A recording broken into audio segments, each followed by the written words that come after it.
team, Your Excellency, we as Maendeleo cannot thank you enough for what you have done for us.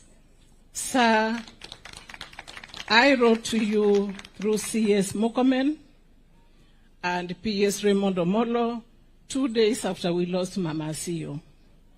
And I requested for what you have given us here and at home.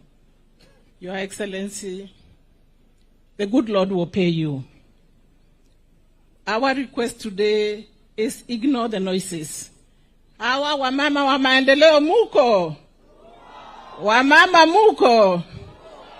Na wale wako hapa niko na patron nitamuita na timu ya ofisi na secretary Tutakuonyesha. We have thanked you. Allow me in very few minutes to read, and I'll call the patron to say something.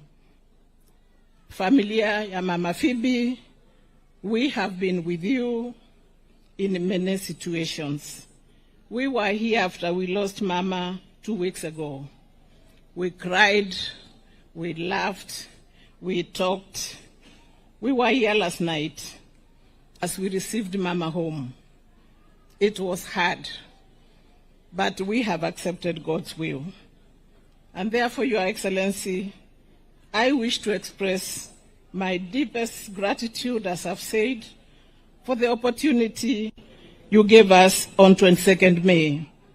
Some of the insights, and I will not take more than 5 minutes, we shared were part of Mama Phoebe's thinking.